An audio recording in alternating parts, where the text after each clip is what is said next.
Internal assessment. तो internal assessment 10 marks का है। तो इंटरनल असेसमेंट में हम लोग को टोटल 5 इंटरनल असेसमेंट 1.5 ईयर्स के अंदर परफॉर्म करना रहता है। 3 मंथ्स के इंटरवल पर पीरियोडिकल असेसमेंट और 6 मंथ्स के इंटरवल पर टर्म टेस्ट हम लोग करवाते हैं उसको। ये सीबीडीसी के करिकुलम में ऑलरेडी दिया हुआ है, हम लोग नया कुछ नहीं कर रहे हैं। तो 3 मंथ्स पे जब पीरियोडिकल असेसमेंट, और पीरियोडिकल असेसमेंट जब भी हम लोग लेते हैं या तो वाइवा लेते हैं नहीं तो प्रैक्टिकल कराते हैं। थियोरी का उसमें नहीं करना रहता। जो टर्म टेस्ट होता है, टर्म टेस्ट में हम लोग थियोरी और प्रैक्टिकल दोनों लेते हैं, लेकिन प्रैक्टिकल के मार्क्स को इंक्लूड करते हैं, थियोरी के मार्क्स को इंक्लूड नहीं किया जाता। तो ये जो 10 मार्क्स का पीरियोडिकल असेसमेंट लेते हैं और 50 मार्क्स का टर्म टेस्ट लेते हैं। तो इन टोटल 5 जो असेसमेंट हम लोग लेते हैं इंटायर 1.5 ईयर्स के करिकुलम में, उसके बाद जो इंटरनल असेसमेंट जो फाइनल सबमिट होता है यूनिवर्सिटी को, इस तीनों टोटल 5 एग्जाम का एवरेज करके हम लोग निकालते हैं। एवरेज करने का कैलकुलेशन दिया हुआ है कि जो पीरियोडिकल असेसमेंट है इस तीनों का एवरेज करके 3 से भाग देते हैं। उसके बाद जो टर्म टेस्ट लेते हैं उस दोनों का जो मार्क्स ऑब्टेन होता है उसको 2 से भाग देते हैं।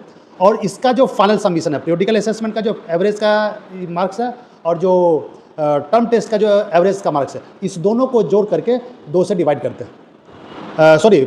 टर्म टेस्ट को जो हम लोग कैलकुलेट करते हैं, दोनों के मार्क्स को जोड़ करके 10 से डिवाइड करते हैं। 10 से डिवाइड जो फाइनल स्कोर आता है, तो इसके बाद इन दोनों को भी एवरेज करते हैं। पीरियोडिकल असेसमेंट और टर्म को दोनों को जोड़ कर 2 से भाग देते हैं। जो फाइनल एग्जाम आता है, फाइनल मार्क्स आता है, वही उसका internal assessment. Out of 10 on an average 6, 7, 5, 8, 9, 10 जो भी आता है एवरेज, उसको हम लोग फाइनल करके, और जब यूनिवर्सिटी एग्जाम का मार्क्स यहाँ से हम लोग भेजते हैं उसके साथ उसको पुट करके भेजते हैं। तो ये हो गया इंटरनल असेसमेंट। इंटरनल असेसमेंट में एक और चीज़ जो सीबीडीसी करिकुलम में दिया हुआ है कि ये 10 मार्क्स नहीं है। बहुत सारे बच्चे सोचते हैं कि अरे 10 मार्क्स नहीं है तो 10 मार्क्स कम ही आएगा तो क्या फ़र्क पड़ेगा। ऐसा नहीं है। अगर आप इंटरनल असेसमेंट एग्ज़ाम को मिस करते हैं तो you are not eligible for filling the form. ये स्ट्रिक्टली लिखा हुआ है सीबीडीसी करिकुलम में। आप ऐसा नहीं कर सकते हैं कि नहीं मैं इंटरनल एग्ज़ाम नहीं दूंगा और यूनिवर्सिटी फॉर्म फिलअप करूंगा। नहीं, ये सीबीडीसी करिकुलम में दिया हुआ है कि आपको जितने सारे 5 एग्ज़ाम है उनको अटेंड करना है, उसको पास करना है। अगर पास नहीं करते हैं तो उसके लिए स्पेशल प्रोविज़न किया गया है। रिमेडियल क्लास लेकर के आपको अपलिफ्ट करने का प्रयास किया जाता है कॉलेज इंस्टीट्यूट के द्वारा, डिपार्टमेंट के द्वारा, जो डिपार्टमेंट के फैकल्टी रहते हैं। तो आपको बहुत ज़्यादा परेशानी की बात नहीं है, लेकिन उसको करना रहता है। इंटरनल असेसमेंट का 10 मार्क्स आता है। आउट ऑफ 10 जो भी आप ऑब्टेन करते हैं उसके हिसाब से आपको हम लोग को देना पड़ता है। अब आता है वाइवा वॉइस, जो मेन आपको वाइवा वॉइस या जो फ्रैंक वाइवा हम लोग बोलते हैं 40 मार्क्स का। तो टोटल जो स्पॉटिंग में 20 मार्क्स, एक्सपेरिमेंट में 20 मार्क्स, जर्नल में 10 marks, internal assessment 10 marks, viva voice 40, total हम लोग का 100 मार्क्स प्रैक्टिकल का डिस्ट्रीब्यूशन है। अब आते हैं प्रॉपर वे में। जो फ्रैंक वाइवा है उससे बच्चे से प्राय क्वेश्चन बच्चे पूछते हैं कि सर वाइवा में का कुछ इंपॉर्टेंट सब्जेक्ट है कि इंपॉर्टेंट चैप्टर क्या क्या है, क्या क्या क्वेश्चन पूछा जाएगा।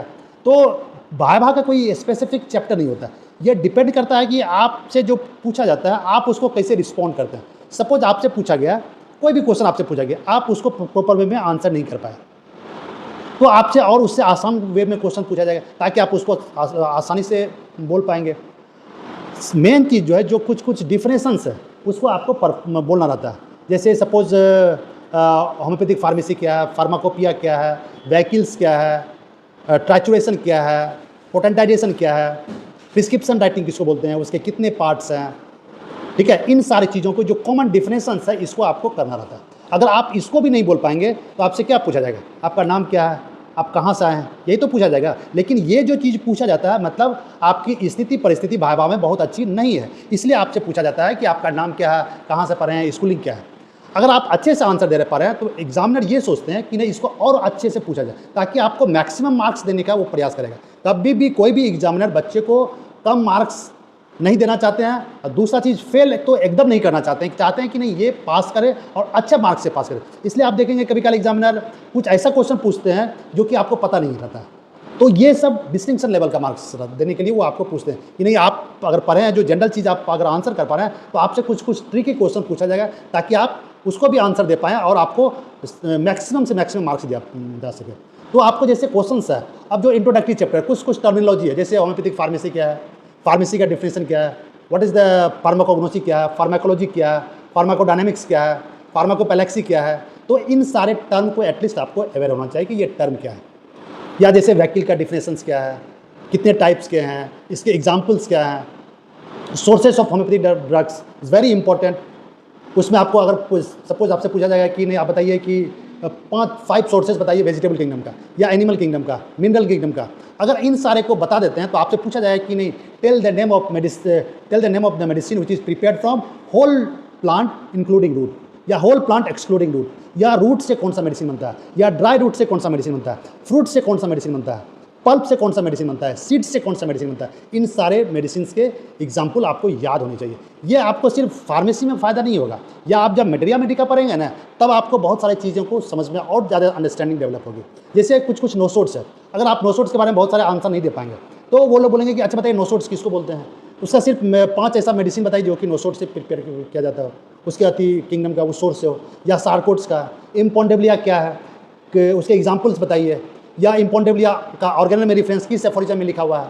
अगर आप अच्छे से मार्क्स लेना चाह रहे हैं तो आपको इन सारे क्वेश्चंस का आंसर देने पड़ेंगे। उसके बाद जैसे फार्माकोपिया को लेकर के है, तो फार्माकोपिया में जैसे कौन सा फार्माकोपिया कब डेवलप हुआ, फर्स्ट फार्माकोपिया कब डेवलप हुआ, फादर ऑफ फार्माकोपिया कौन थे, इंडियन होम्योपैथिक फार्माकोपिया के फादर कौन थे, उसके बाद BHP कब पब्लिश हुआ, HPUS कब पब्लिश हुआ, GHP कब पब्लिश हुआ। स्पेसिफिक जो है HPI homeopathic pharmacopoeia of India का जो अलग अलग एडिशंस है, अलग अलग वॉल्यूम्स पब्लिश किए गए इंक्लूडिंग ईयर एंड मोनोग्राफ, ये आपको एटलीस्ट याद होना चाहिए। उसके बाद आता है वैकिल्स। वैकिल्स में डिफिनेशंस तो याद रखनी है, कितने टाइप्स के वैकिल्स हैं, उसका जैसे जो कॉमन है सॉलिड वैकिल में जैसे हम लोग शुगर ऑफ मिल्क और सब भी है, जैसे शुगर ऑफ मिल्क का प्रिपरेशन किस सोर्स क्या है, उसका प्रिपरेशन क्या है, उसका प्यूरिफिकेशन किस मेथड से करते हैं, इन सारी चीज़ों को आपको करना पड़ेगा। जैसे अल्कोहल में what are the types of alcohol, उसका स्पेसिफिक ग्रेविटी कितनी होती है, अलग अलग अल्कोहल का स्पेसिफिक ग्रेविटी अलग अलग है, तो ये किसमें कितना परसेंटेज ऑफ अल्कोहल होता है, ये आपको याद रखना पड़ेगा। और कौन सा अल्कोहल का यूज़ क्या है, स्पेसिफिकली रेक्टिफाइड स्पिरिट का डिफिनेशंस ये याद रखना पड़ेगा, एब्सोल्यूट अल्कोहल का डिफिनेशंस, प्रूफ स्पिरिट का डिफिनेशन, इन सारी चीज़ों को आपको ध्यान में रखना पड़ेगा। उसके बाद जैसे आप अगर आएंगे पोटेंटाइजेशन में, पोटेंटाइजेशन क्या है, उसके टाइप्स पूछेंगे, मैसरेशन क्या है, डिफिनेशंस क्या है, पर्कुलेशन क्या है। पर्कुलेशन में जो सबसे इंपॉर्टेंट है टॉ, ये क्या होता है। प्रिस्क्रिप्शन राइटिंग, प्रिस्क्रिप्शन राइटिंग में जो कुछ एब्रीवेशंस है उसको आपको याद रखना पड़ेगा। प्रिस्क्रिप्शन राइटिंग बोलते किसको हैं, कितने टाइप्स के होते हैं, इन सारी चीज़ों को आपको देखना पड़ेगा। जो सबसे इम्पॉर्टेंट है other than this legislation, legislation में जो ड्रग एंड कॉस्मेटिक एक्ट 1940 दिया हुआ है उसको थोड़ा सा पढ़ने की आवश्यकता है। उसमें उसके अलावा भी जो ऑब्जेक्शनेबल एक्ट है, टॉयलेट प्रिपरेशन एक्ट है, तो इन सारे चीज़ को कब ये एक्ट आया, इस एक्ट के तहत क्या प्रोविज़न है, उसको आपको याद रखना पड़ेगा। उसके बाद dispensing cell of homeopathic medicine, आपको इसको याद रखना। 67 में जो दिया हुआ है उसको 67A में क्या दिया हुआ है, 67B में क्या दिया हुआ है, 67C में क्या दिया हुआ है, इन सारे सब हेडिंग के अंदर में क्या क्या प्रोविज़न दिया हुआ है, इन सारे को आपको याद रखना पड़ेगा। उसके बाद है जैसे 85 सेक्शन 85 के अलग अलग प्रोविज़न में, अलग सेक्शन में अलग अलग प्रोविज़न दिया हुआ है, तो उनको भी आपको याद रखना पड़ेगा। अदर देन दिस कुछ टर्मिनोलॉजी है, जैसे एस्पुरियस ड्रग किसको बोलते हैं, मिस ब्रांडेड ड्रग किसको बोलते हैं, इन सारी चीज़ों को आपको याद रखना पड़ेगा। अगर आप इन सारी चीज़ों को कर पाते हैं तो हमको लगता है कि मार्क्स अच्छे मिलने की संभावना है। इसके अलावा मतलब मेरे कहने का मतलब ये सिर्फ यही क्वेश्चन पूछा जाएगा ऐसा नहीं है, मैं जस्ट एग्जाम्पल दे रहा हूँ। हो सकता है ये सारे इन सारे में से कोई भी क्वेश्चन नहीं पूछा जाए, ये भी हो सकता है। ये कम्प्लीटली एक्सटर्नल के ऊपर निर्भर करता है और आप रिप्लाई क्या दे रहे हैं। कभी भी जब आंसर करेंगे ना तो कॉन्फिडेंट होकर के आंसर करेंगे, पहला चीज़। दूसरा चीज़, बाइवर टेबल पे कभी भी चुप नहीं रहेंगे। आप उसको अगर एग्जैक्ट डिफिनेशन नहीं आ रहा है तो चीज़ों को एक्सप्लेन करने का प्रयास कीजिए, ठीक है। तो प्रैक्टिकल के लिए इतना ही काफ़ी है। Okay, thank you.